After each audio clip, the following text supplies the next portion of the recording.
The second Damara Unity Conference is scheduled to take place from the 7th to the 9th of June in Okahandja, from the Okahandja Secondary School at the Garden Town.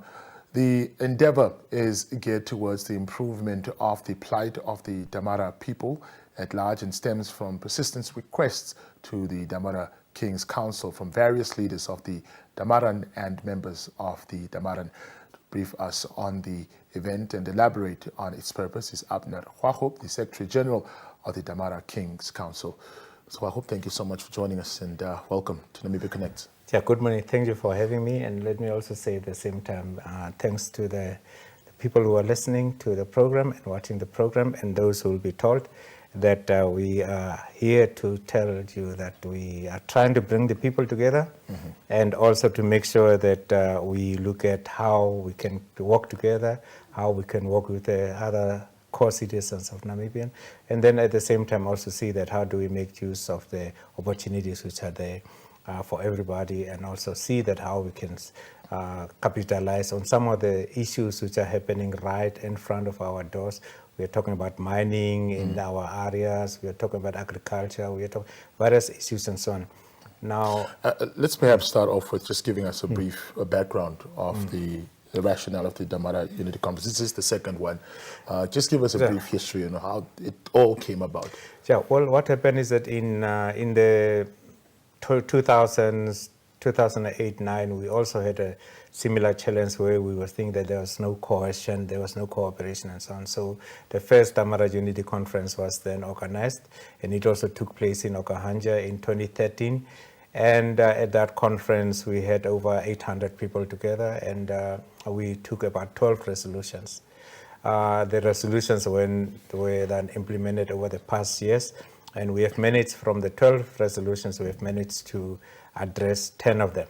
So some of them are still halfway, the others have been concluded and so on. What were some of the main resolutions? Well, the main resolutions was that we first of all need to look at how we promote our culture, tradition and so on.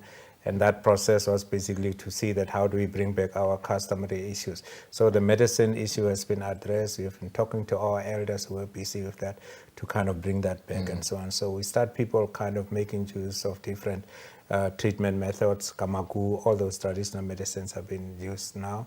And we really appreciate that. Then we look into the cultural dances, practices. We also look into the traditional way of the men and the women. So everybody has seen the Damara requests going all over the place and so on. So we have managed to do that. We have put up the Damara King Council and come up with the Damara Supreme Customary Law. That is also has been adopted in 2016, and that is a version which is governing us and so on. And through this customary law, basically, we put up a structure where we have an overall king, and then under the king we have the various chiefs, which are basically translated in our language will be basically the chiefs at the different clans. We have about 28 different clans, and some of them, 8 of them are recognized, and then the others are not recognized and so on. So that governing structure is there, which basically helps us then to kind of coordinate to a certain degree. Although not 100% functional, we see that there is that opportunity which is there and so on.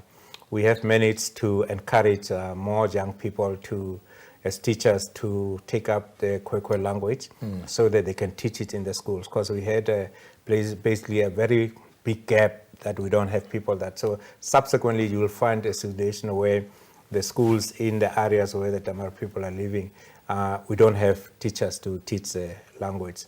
Henceforth, our children will then keep on taking English and Afrikaans, and in some of the schools, they even start taking Oshero and other languages which are offered, because we don't have the teachers. So we also started with a foundation that which we call the Hayab Foundation, where we were giving some scholarships to some of the students who are doing teaching. And then we sponsor them if they take up the Kwekwe language and so on. So the numbers are slowly going up and so on, but these are some of the resolutions which we have taken and then which we have been addressing. I would like for you just to touch on, I think, the question or the very big concern amongst many communities, amongst many tribes, is that we have lost our way, in terms of, a fast changing world. Modernization is now taking over. Our kids would rather speak English because they don't want to speak their vernacular or Kabango. Okay, where do you think we've lost our way, and how are we addressing those issues intergenerationally? I mean, when you sit down with the born frees or Amatu cases they are called, what type of conversations are you having in terms of the preservation of culture? Yeah, no, that is a serious concern, which is not only affecting the Damara speaking community, but it's affecting us all, and also brings up the whole issue of our identity. A country like Namibia with so many different tribes and so on, this is a kind of a rainbow kind of a garden type of thing where you have everybody and so on, and we should actually be proud to be there. An average person in Namibia, for instance, if I take from the Damara community, will speak about the people who are in the 70s, 80s, they speak 4, 5, 6 languages. And it's amazing, that time when they were growing up, there was no English teaching and so on, but I mean, they learned the other languages and so on. But then if we look at the definition of intelligence, from the Western perspective and so on, they say that if you cannot speak English, then you are not intelligent. Educated. Yeah, not educated. Uneducated. Yes. Because you can't speak English. But the person speaks 7 languages. Or even Afrikaans at that time. Afrikaans included. So if my brain can articulate and comprehend 7 languages, how can it be uneducated? Do you see? So, but then we believe that. So we start teaching our children Afrikaans and English, and now child comes home, we don't take away the children or give them to the grandma. Now we expect our grandma at 86 to learn English. It's not going to work. So it is difficult, but I think what we need to do is good that, I mean, some of the languages are quite advanced. They are available at university level. Some of them are not. So that's why we started the Higher Foundation to kind of encourage more children to do that. But also now that we have the language, it's also becoming a challenge. One of the resolutions we took is most people, of most times, Damaras have got this culture where we want to make other people comfortable. So if I get to a person, I will greet the person in Afrikaans or English. Yeah. But then, and then if we talk, maybe there are 7 Damaras and 1 Ovambo speaking guy, we'll say that for the sake of John, let's speak. But the other guys will just go on in Oshero or they will go to Kavango, whatever. So, so I said, no, listen, if we also get to people, greet them in Damara and so on. And then I do that, even if I meet a white person, I'll say, Marisa Mire. And then they will keep quiet a little while and they will pull their face and say, they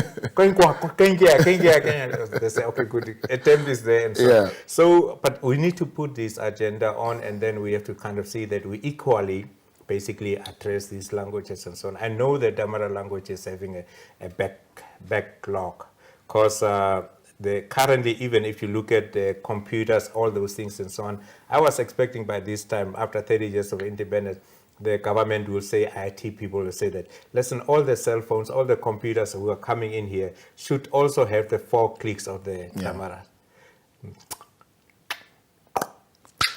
Yeah. So, but it's not on the computers. It's if you want to send an SMS, it's a nightmare.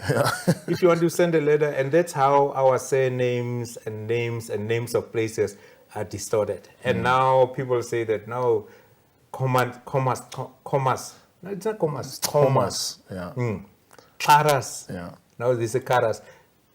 Naminguis. So people basically kind of do that, and it affects us. That, I mean, we feel to a certain degree that people don't appreciate us and so on. You know, before we had this interview, our makeup artist was very impressed with the way I said one of the Damara surnames. I was saying, she was like, Jonas, like, how did you get it right? I said, no, because when I started reading news, I told myself, I'm going to make it a point to learn how to pronounce Namibian names. If I can pronounce Chinese names, if I can pronounce French names, Russian names, why can I not? But instead, some people will just look at it and say, oh, those clicks are too difficult, without even attempting to do that.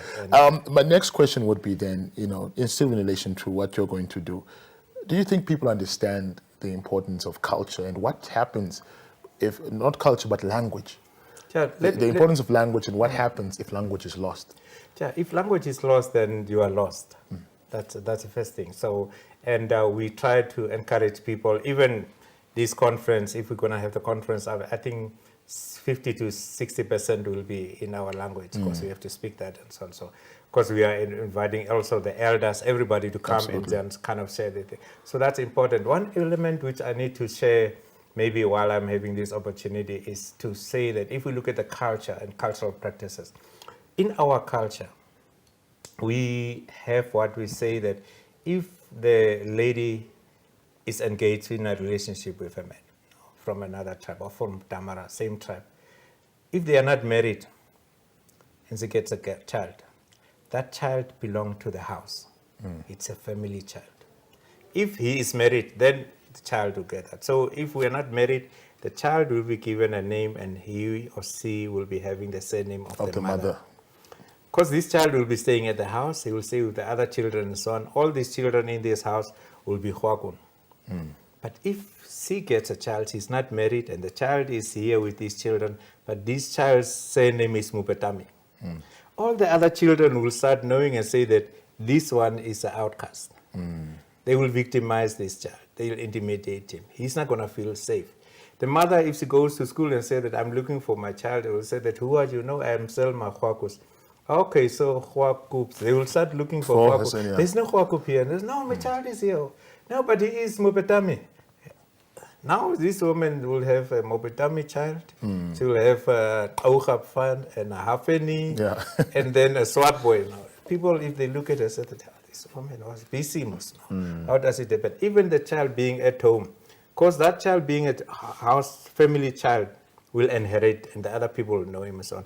But if you don't have this child, that's okay. So, but now in other cultures, the child will have the name of the father, whether they are married or not, and then they will go home and stay there. So we need to kind of explain these cultural practices and the reasons why we do that. And give it context, yes. Context and so on. Because these are some of the things which we need to kind of see with the chiefs and the leaders of other communities. And then we need to educate your sons and men that if they engage with our women, they make children, they cannot, if they are not married, they cannot insist and overrule our cultural practices.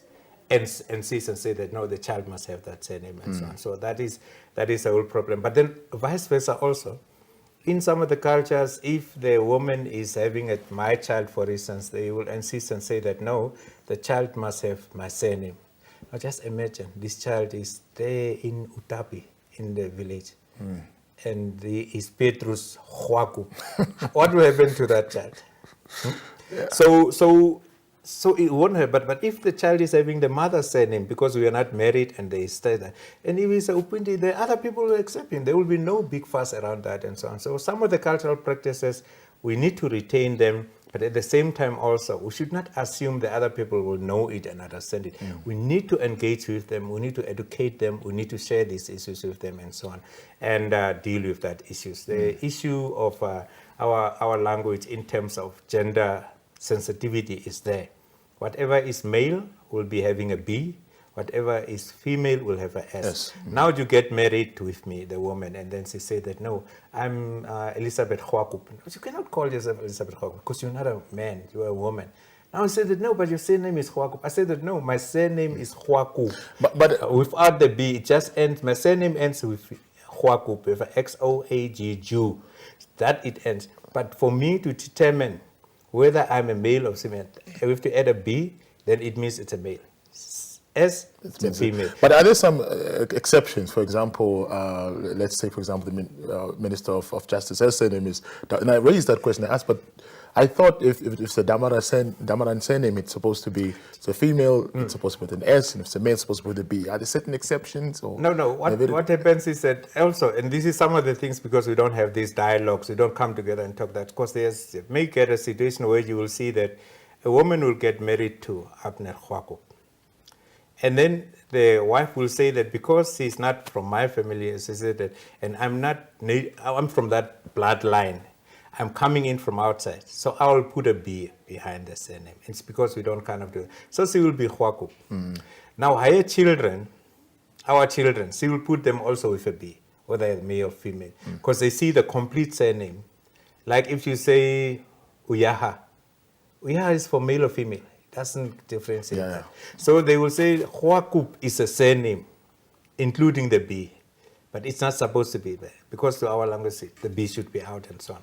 So these are some of the things which we need to discuss and also kind of encourage our people to engage the other families and not just allow that the other people come and overrule our culture and so on. I think maybe now you've raised another question in the minds of many people who are saying like, look, yes, it's good, I'm a Kavango, I'm proud of my culture, but where do we strike the balance of being proud of my culture, but also being tolerant of other people's culture, not feeling that, well, my culture is more superior than the other, therefore I shall act in this manner. How do we teach that sensitivity in terms of saying, look, yes, this is how they do it, but this is how we do it as well. But for the sake of peace, I will not.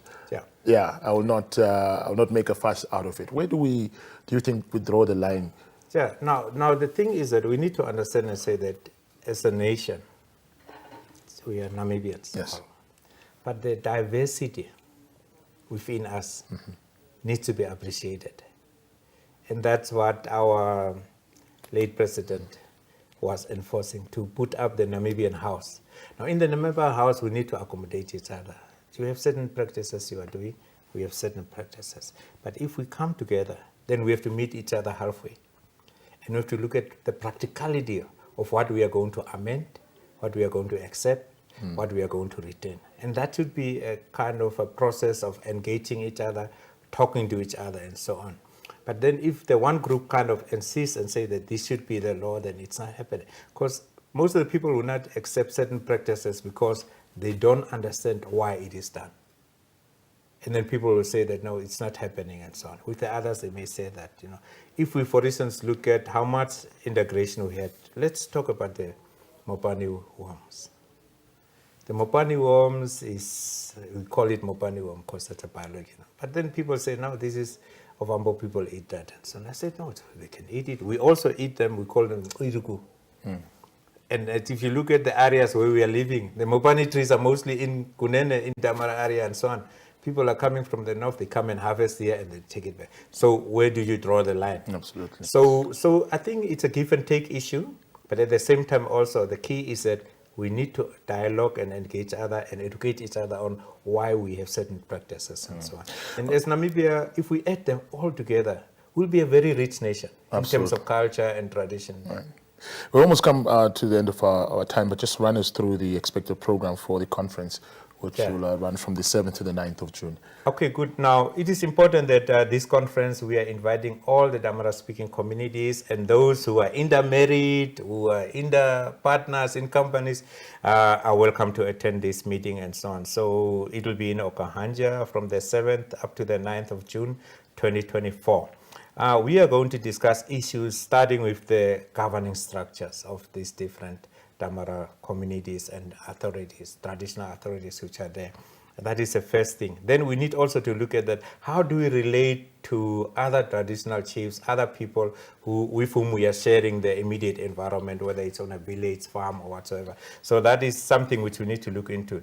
There's a great need for us as a nation to go back to our Traditional Authority Act. Government is complaining everywhere, but nobody is reviewing the Traditional Act and so on. So at this conference, as Damara speaking people, we have to look at the Traditional Authority Act and say, how much power does it get? How much rights, or what are we benefiting from this Traditional Authority? Is it just on paper? Is it not? After so many years now, the last one was 2001. In 2004, it's about 20 years. We need to look at it and so on. So that is one thing. Then we look at the leadership. Also, we have recognized leaders, non-recognized leaders. We need to bring them together so that they speak the same language and they can, as a union, govern the people and lead the people. So that is another challenge, which is not only in Damaras, but it's all over the place. Then we are looking at the genocide issue. We are part of the genocide issue. We have been part of the government negotiation team on genocide. We are part reflected in the joint declaration which is there, and we participate in this process. We need to come together and say that, okay, good, whatever should come from the genocide and so on, how are we prepared? How are we going to be strategically placed so that we can benefit from this and so on? Then we need to kind of look at the socio-economic circumstances prevailing in the country. how do we position ourselves as Damaras? How do we get involved in this process? How do we prepare our children when they select subjects at school level, so that they can get subjects which will enable them to go and study in engineering, in all these different issues and so on. Because children will just select subjects. Parents are disconnected with them. They don't know. Once a child should go to the university, that's the time we realize, oh, you should have a science subject or what. So we are looking into that and so on. And that's why we say that this conference is an open conference. It's a platform where we invite all the Damara-speaking people to come, air their opinions, give their recommendations. The committee who is preparing this meeting will put all the recommendations together, come up with resolutions, and these resolutions will eventually be taken to the People's Assembly. The People's Assembly is the highest decision-making body of the Damaras, which is reflected in the Supreme Customary Law.